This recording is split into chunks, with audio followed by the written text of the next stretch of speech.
Hey guys, welcome to my channel. Okay, so I know I look different. You know what I'm like, I change my look all the time. I've gone back to short hair and I feel like for me, short hair is just the one. I feel like the most comfortable with it. I feel like I look styled with it. But yeah, I'm going to get into that another point in time. I know I've got so much to update you guys on. I am so sorry.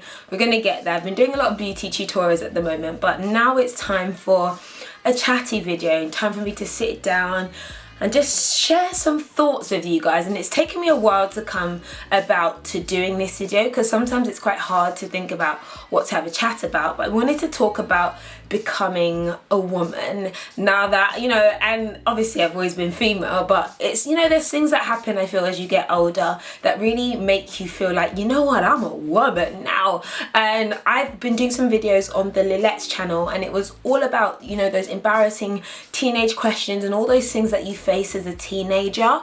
And I'm going to link all the videos down below so you can check them out. There's going to be quite a few videos and it was quite interesting to reminisce and talk about what things were like with me as a teenager when it came to family, my appearance, boys and all that kind of stuff. And now just comparing that to these days that I feel a little bit more comfortable in my skin. But I'm basically going to address the same kind of topics, but now that I feel like I am a woman or that I am a bit more mature. And I hope this is a video that, you know, girls who are like me, you can connect with feeling certain ways as a teenager to being different to how you feel now. And some of you guys who are going through that phase of just trying to like get out of that awkward stage or feel like you need someone to talk to or to connect with. So that's what we're gonna do today. Let's get a cup of tea and get comfortable. I'm feeling really sophisticated right now. Yes, I feel like a woman. So number one, when it came to my physical appearance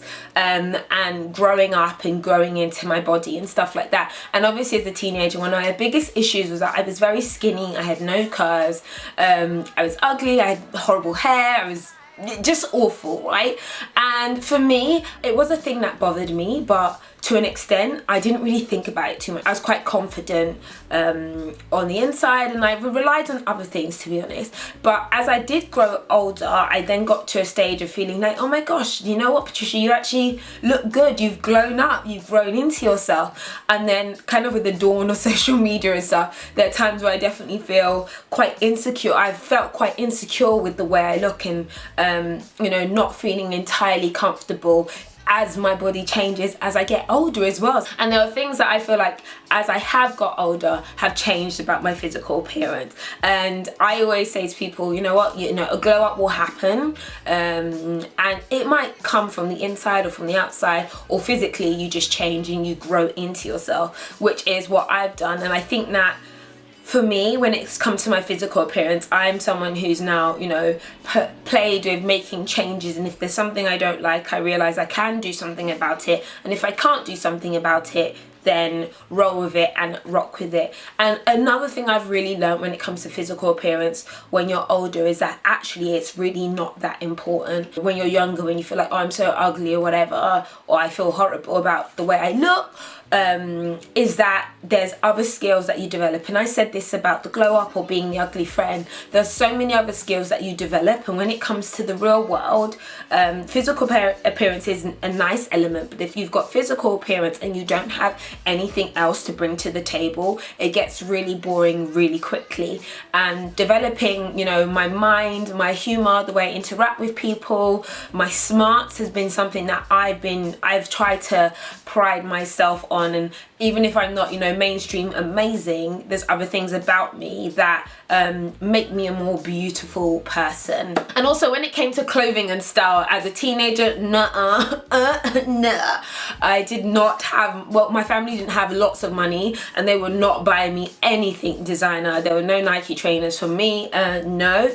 And I now am able to buy those nice things, but I also feel like it's really important to be someone who's a bit more willing to go against the tide when it comes to style. And actually when I started on YouTube, vintage shopping was what I was doing. I used to go to Ryan's Vintage in Manchester. I love thrifting and stuff like that, and I kind of forgot about that, and I was like, but thrifting was the bomb. So now I feel like I want to go back to that, and I feel like nowadays I don't want to necessarily buy into like really fast fashion anymore, and that I want to buy into more investment pieces that fit my body versus are part of, you know, just the trend and stuff like that. And I think that is something that happens to you when you get older. Number 2, my relationship with my families and friends. So one, let me go to family. Growing up, my family were very, very strict, and I was at home, and if you watch the video with Lil-Lets, you will find out more about that situation. Dealing with strict parents was a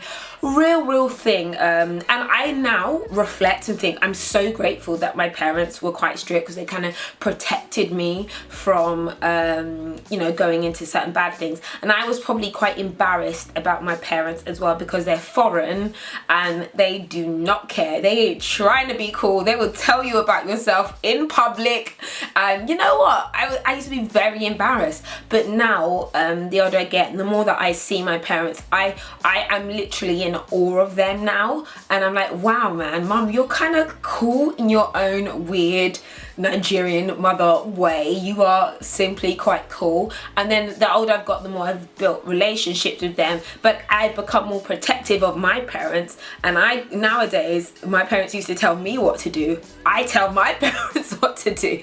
They'll probably disagree, but I'm like, no mum, you need to do this. Dad, I'm really thinking that you need to do this right now. And I now have reversed the roles of my parents, which is actually quite funny, and they really do trust me. And I think that if you're having bad relationships with your parents, which some of you guys might have, me and my mum fought like cat and dog, right? I told a story already. We were like that, and then we got really close, and then you get to a place of maturity, is that realistically, as much as you can try and respect your parents or obey your parents in their face, then do that. And you know, people do go through rough patches, but avoid trying to get into a position where you insult your parents or to a place of no return. And I have heard comments and had comments where people are like, they are put down by their family, and you know, I was never put down by my family. I feel so blessed that I've had such a positive family. But when you have that kind of situation, sometimes you kind of need to take it out and then develop your maturity, and then hopefully as you get older, you're able to go back to your parents and be like, well, you know what, this is how I felt. And they may feel like, you know, some kind of regret, but try not to resent your parents and all that good stuff. So friends, so I've always been a floater when it comes to friends. I do have a core key group. I don't see them all the time, I don't see them every day, but I do have a core key group. And sadly, I feel like when it has come to friends and friendship building, it's not really changed for me. I feel like I will be the floater, and I've been that. And there are people, like my core friends are the same friends that I've had from college, and we don't fight, we don't argue, we're all very different. So there's no competition, and I really quite like that about my friendship group. But I don't have like that hardcore, I call this girl every day or whatever. I don't have anyone like that besides my partner. And the reality when I've found that it comes to friendship is that they come and go. There are people who are in your life for a season, for a reason, and you know the rest of that sentence. I can never remember it.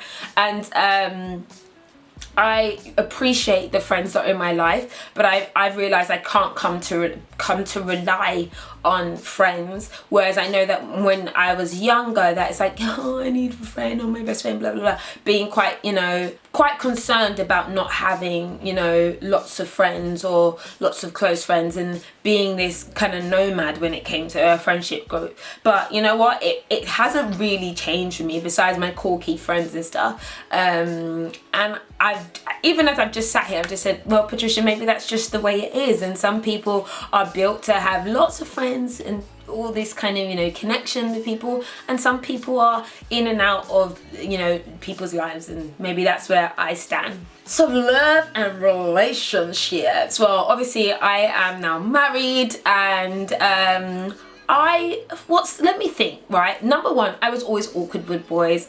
I mentioned this, you know, I did not like boys. Boys did not like me. I mean, I liked boys. I liked boys from afar. But no, ain't no boy fancying me. So obviously I liked boys, but they didn't really like me, and I was quite short, shy, quite awkward. And then I became that kind of the girl who'd be boys' friends but wouldn't necessarily have boyfriends, if that makes any sense. And that's one, because of the way I looked. I was not that physically attractive, you know, when I was younger.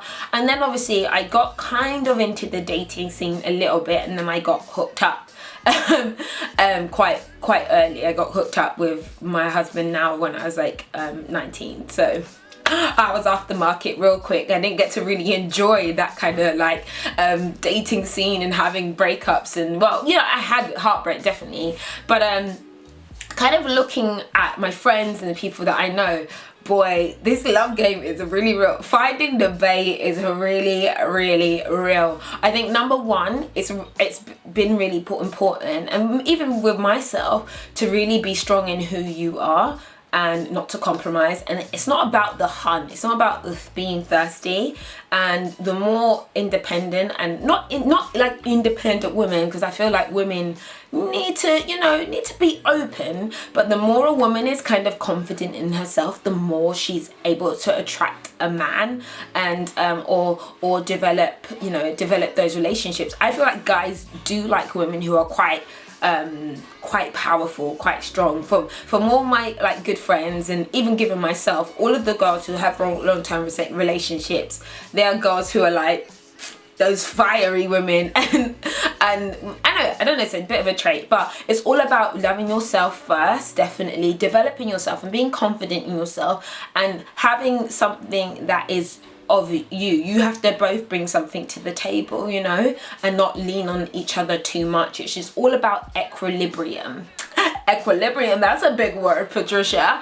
And that's definitely something I've seen about love and relationships. And I do remember that, you know, being younger, I thought that you know, oh my god, I'm so in love, my heart's melting, I die, like being so enamored by guys, like when I liked them. And then that just only ended up in like just an awful situation. So girls, don't be enamored, yeah, have your own, lean on yourself. And then when you do have the opportunity to get into a relationship, you know, you both bring equal value to a table. So the future, is this what I thought my future was going to be? The answer to that is definitely not. Well, number one, when I was younger, I didn't think I was going to live to see 27. Like, I didn't think I would be alive. I couldn't really visualize it. I thought I'd get married at like 22 and have a baby by 2 babies by 26, and then I couldn't see past that.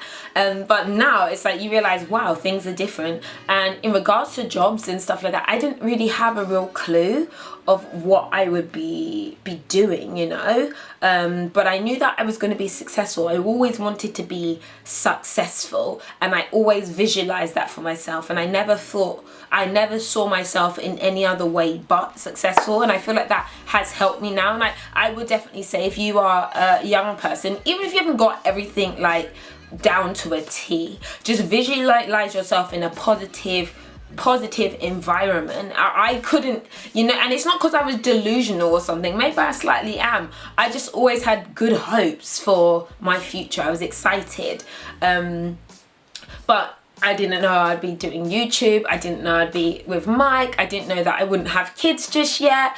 I didn't know that I would travel so much. I didn't know that I would love speaking as much as I do, because I loved entertaining and talking to people, but not on a stage or anything like that. But the future, I've realized that the future is not what you plan or what you expect, but it usually works out well, okay? If you keep a positive perspective, your future will work out well and will turn out right for you as it's meant to be. And I feel like everything kind of works out together good, you know, if you have the right attitude, you have love in your heart, 'cause I'm a bit of a lover, and you just treat people well, you know, and bad things come, they go, you learn from them. That's what definitely something that I've learned now. So guys, I hope you enjoyed that video. I just felt like doing something that was a little bit different and a little bit, you know, out of my heart, and I feel like I've not really been as present as I would like to be. So hopefully this is me just coming back to you a little bit mentally, and I've got lots more good stuff coming up in the next few weeks and stuff. I hope you like the regular uploads. Make sure you check out the Lil-Lets video. Honestly, I'll link them down below. They're really good. I share lots of my stories growing up as a teenager and ask very awkward and embarrassing questions as well. But hopefully that gives you some inspiration about womanhood. For those of you who are there, you can probably high five and agree with me, and some of you guys who, you know, are thinking about it, hopefully it, or not thinking about it, you're on that way there, it gives you some inspiration that things will, you know, be good in the end. So guys, thank you so much for watching, and I'll catch you later. Bye. This video for a really long time, and it's about my college and university story, and kind of at the start of my career story, and some of the learnings that I've had along the way.